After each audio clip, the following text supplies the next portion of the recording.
rahmatullahi ta'ala wa barakatuh. Today we were led by Salman Hussein, who is a senior at Mountain Lakes High School. He's a neighbor of mine, and he's here today with his father and his grandfather. May Allah preserve and protect them all.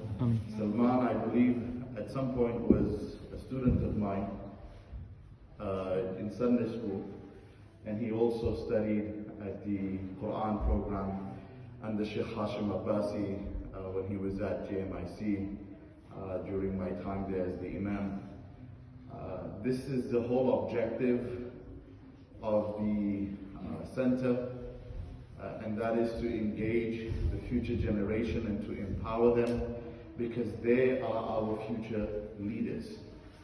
The Arabic proverb says, "Zara'u fa'akalna wa nazra'u fa'yakulun." The forefathers came into this land, they identified and realized their needs of the time, planted the seeds and reaped the benefits. وَنَزْرَعُ فَيَأْكُلُونَ. And is it not about time that we empower the future generation, because they understand their own needs better than we understand their needs? SubhanAllah. So let them sow the seeds so that their future generations can reap the benefits. It's not for us to have a 70-year-old man as a Sunday school principal, right? Because he has nothing better to do now. So this is the best way for him to pass his time. But rather, let us empower someone who's in their 40s and a young father who understands the needs for his kids to come forward and to create an atmosphere that the youth can be inspired from. Ali bin Abi Talib radiallahu anhu would say, it is not about the man who comes to the stage and says, "Main falan ke bete hoon," that I am the son of so and so, and I have this and that position, but rather credit and credibility goes to the youth who comes to the stage and says, "This is my vision for the community, and this is how collectively we can engage ourselves in accomplishing that vision." And so that is what we're trying to do here, and it's not going to happen with one person. As Hillary Clinton says, and I'm sorry if some of you are Republicans, it takes a village. It takes a village. And you know, recently I was listening to my barber talk. He talks quite a lot when cutting my hair. And he said something thought-provoking that stuck with me. And that is that we have come into this country. He's from Palestine. He says, we've come into this country, we settled here, and this has become our village. And what he was trying to say is that back home in Palestine, where he's from in the West Bank, he said everyone stuck together. Any one individual's issue or one family's issue was everyone's issue. And they would work collectively hand in hand to resolve that issue.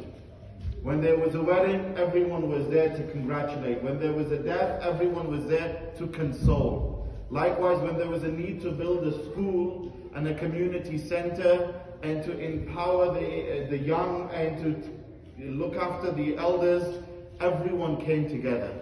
So we are here in our respective communities. We come from different backgrounds, but most importantly, we have various different skill sets, and we have,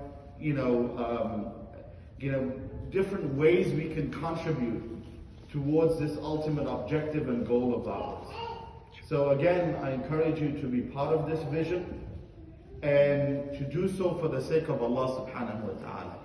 Because we don't do it to get some recognition or a tap on the shoulder, but rather we do it ultimately because it is first and foremost the purpose of our life, to serve Allah and to do whatever we can within our ability to save and protect the ummah from going astray. Because we want entry into Jannah, and the best believer is the one who loves for his brother what he loves for himself, number one. And number two, it is an obligation for us as a citizen to contribute towards the needs of our time and the needs of our community. So when we come collectively together, we would start to see the results. I will end with one statement, one proverb that I shared on last Saturday, with some of the politicians that were here. And I think it's good to end on this note. Someone said it best that a community and a society shall grow mighty and great when its members will plant trees, knowing very well they will never see them flourish nor grow.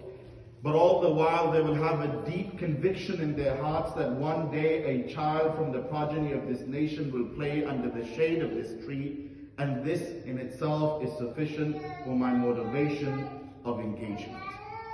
May Allah subhanahu wa ta'ala allow us the understanding of what I have shared with you, and allow us the inner zeal to come forward and to be part of this. Barakallahu feekum.